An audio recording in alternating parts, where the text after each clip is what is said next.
From the moment women rise, to the moment we go to bed, there are roles, expectations, and requirements, from having our hair look presentable in the color and style of it, to our eyebrows and eyelashes, to our physique and nails, all of it geared to attract or keep a man. For real. Why did we ever think that was a good idea? Oh yes, we had too. But times have changed. We've entered an era where women can step back and question these expectations. And when we do, what we find is liberating, unwedded bliss. Why women had to for centuries, women were caught in a system that demanded compliance to gendered beauty standards as part of their value. Here's why, until the 20th century, many women lacked access to education, careers, or legal autonomy. A good marriage was often the only way to secure financial stability. Looks weren't just about personal expression, they were currency. Societal systems upheld beauty as a measure of a woman's worth. In patriarchal societies, women were often judged and ranked based on their appearance. Investing in beauty, through clothes, makeup, or grooming, became a means to climb the social ladder. Women were taught that their primary role was to please others, particularly men. Media, literature, and advertising perpetuated these ideals, tying a woman's happiness and success to her ability to adhere to prescribed standards of beauty. This system wasn't just individual, it was systemic, designed to keep women in positions of dependence and control.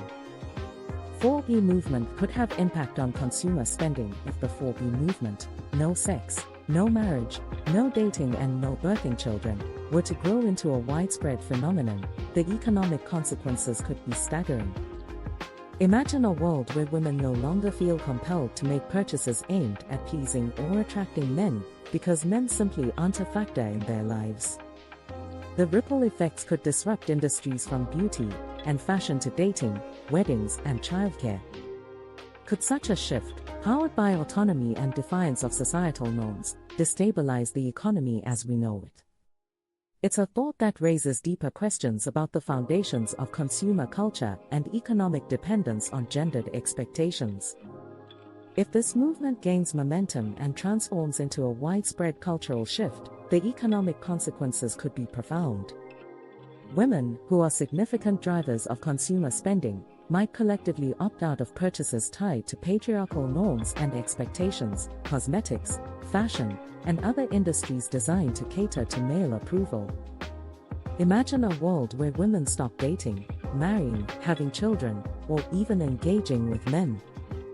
Without the pressure to adhere to these roles, women might abandon bras, hair dye, and expensive beauty routines in favor of authenticity and independence. This rebellion, if it grows nationwide, would be more than a personal revolt. It could disrupt the economy on an unprecedented scale, challenging the very systems that thrive on gendered consumption. Of course, the women would then become scapegoats. They would blame the women for any negative consequences. If you grew up in a narcissistic family, you may understand the family dynamics of scapegoat and golden child. In this scenario, the men would become the golden children. Men would be perceived to do no wrong and be viewed favorably by society as a whole, whereas women would serve the role of scapegoat, take the blame for things going wrong. Breakdown of a day of money spent on the patriarchy. Spend a day tracking your expenses and categorize each into essentials, like bills or groceries, gendered spending, items tied to societal beauty standards such as makeup or clothing, and discretionary purchases. Add up the gendered spending total and ask yourself, would I still buy this without societal expectations? Reflect on how this money could be redirected toward personal goals or investments. Use this insight to identify unnecessary spending driven by patriarchal influences and explore other options. Stop buying into the marketing. Marketing is a way to create distance between you and your money. Products are a way for companies to create distance between you and your money. Events and social gatherings are a way to possibly separate you from your money. Marketing thrives on creating cognitive dissonance. It makes you question whether what you have is good enough, or if you're missing out. By presenting products and services as solutions to problems you didn't know you had, companies entice you to spend money by suggesting you need these items to feel fulfilled, attractive, or successful. This psychological tactic can feel like gaslighting, as it manipulates your perceptions and emotions, making you believe their message is aligned with your desires, even when it's not. This is why it's a good idea to stop watching TV for a while, so you can disconnect from the marketing, the commercials, and the ads to try to make you feel like you are missing out on something, so you buy their product. You have to be wiser than their tactics. You have to know what they want, your money. And you have to be able to overcome their gaslighting, so you can get what you really want. You have to guard the things that are important to you. Weekend spending on the patriarchy. Think about how you spend your money on the weekend. Look at it from a new perspective. What patriarchal ties do you see? You'd be surprised how much money you spend that you didn't know was tied to your supposed role in society. Are there changes you need or want to make? The other day I saw an 8-in-1 body wash product for women. I was so surprised to see that. Typically that would be in the men's department. No more #pink tax items. Men have hobbies, but women are hobby shoppers. Ladies, I know you have 45 conditioners in your bathroom right now. I know you have 15 pairs of shoes you haven't worn in 5 years. Think of how your purchases are tied to the patriarchy and capitalism. Patriarchy's ties to capitalism. The patriarchy and capitalist spending are deeply intertwined, as societal expectations tied to gender roles fuel consumerism. Patriarchy promotes the idea that women must conform to specific beauty standards and domestic roles, creating a perpetual need for products and services marketed as essential for self-worth or acceptance. From cosmetics and clothing to home decor and childcare services, these industries capitalize on women's perceived responsibilities and insecurities. At the same time, patriarchal norms position men as breadwinners, driving spending on status symbols like luxury cars, watches, or suits to affirm their societal role. This cyclical reinforcement of roles ensures constant economic dependency, where spending supports systemic inequalities. Why women spend their money on the home. Women often invest a significant portion of their income in maintaining and enhancing the home, often due to societal expectations that position them as primary caretakers of domestic spaces. This can include spending on decor, cleaning supplies, groceries, and childcare essentials. Such purchases frequently align with patriarchal standards that tie a woman's worth to her ability to create and maintain a perfect home environment, reinforcing traditional gender roles.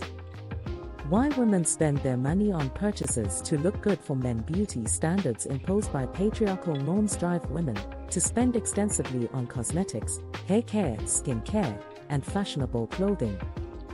These purchases are often framed as necessary to attract or retain male attention, with industries profiting by marketing products as solutions to insecurities. This spending reinforces a cycle where women feel compelled to conform to ever-changing ideals to meet societal expectations of femininity.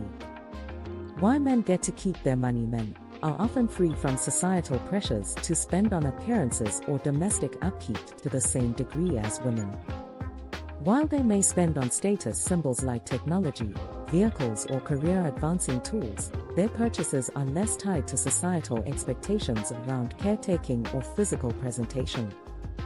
This disparity allows men to retain more disposable income, contributing to the economic gap between genders and further perpetuating patriarchal advantages. Is this why men laugh at women? Did you know some men, consciously or unconsciously, mock women for adhering to societal expectations placed on them, expectations that often serve to reinforce gender roles and the power structures that benefit men? These expectations may involve spending on beauty, fashion, or domestic responsibilities, areas where women are disproportionately targeted by marketing and social pressure. The laughter, in this case, can be seen as a dismissive response to women's adherence to these roles, which are viewed as silly or unnecessary from the perspective of those who benefit from these structures. It's a subtle form of control where men may laugh not because they find women's efforts inherently humorous, but because they see them as entrenched in an elaborate system designed to maintain a gendered division of labor and power. Once you see this stuff, you cannot unsee it. In patriarchal societies, such behaviors can create a cycle where women are trapped in these roles through both direct expectation and subtle ridicule, making it harder for them to break free from these patterns. This critique often highlights how women are expected to fulfill certain roles, whether as homemakers, caregivers, or figures of beauty, all of which demand financial, emotional, and physical investments, while men, less often subjected to these pressures, may find humor in the struggle.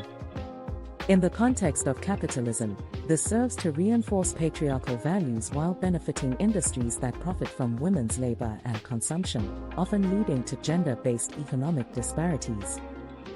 Women are thus encouraged to participate in the system that keeps them in these roles, often unaware of how they are being manipulated or ridiculed by those who uphold the system. Money is power. When we spend our money on useless things, we are giving our power away. When you spend your money on things that don't serve your true needs or values, you're essentially giving away your power by supporting systems that don't benefit you. In the context of patriarchal capitalism, women are often encouraged or pressured into purchasing products and services that reinforce societal expectations of beauty, success, and femininity. These products, many of which are marketed as necessities, can range from cosmetics to trendy clothing, all designed to help women conform to standards set by a male-dominated society. Is this why styles are constantly changing? Spending money on these items can mean that you're diverting resources away from your own autonomy and financial independence. Instead of investing in assets, skills, or opportunities that build your personal empowerment and financial freedom, you're spending on things that do not matter in the long run. This type of consumerism benefits corporations and systems of power while leaving you with less control over your resources and decisions, and less control over your life and future. The key to regaining your power is to become aware of these patterns and start making intentional choices about how you spend your money. Redirecting funds toward things that truly serve your growth, independence, and well-being can help break free from this cycle of consumerism tied to patriarchal expectations. Benefit from not participating will free up women's mental load. Women carry a constant mental load from managing household duties, societal expectations, and beauty standards, all of which demand ongoing decision-making. If women stop participating in patriarchal consumerism and buying patriarchal artifacts, such as spending on beauty products or clothing designed to appeal to men, they could reclaim time and energy. By eliminating unnecessary rituals, they would reduce stress, freeing up mental space for more meaningful activities, and reducing the cognitive overload that has long been imposed on them. Simplifying these daily decisions would allow women to focus on personal growth and creativity, ultimately enhancing their well-being and sense of empowerment.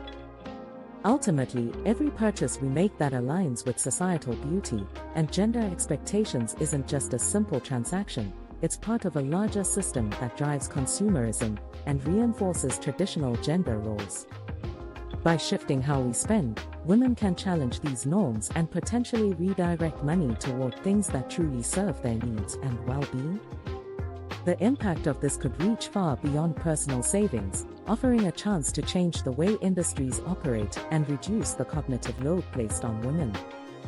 It's about reclaiming choice, power, and time, and recognizing that we don't have to participate in a system that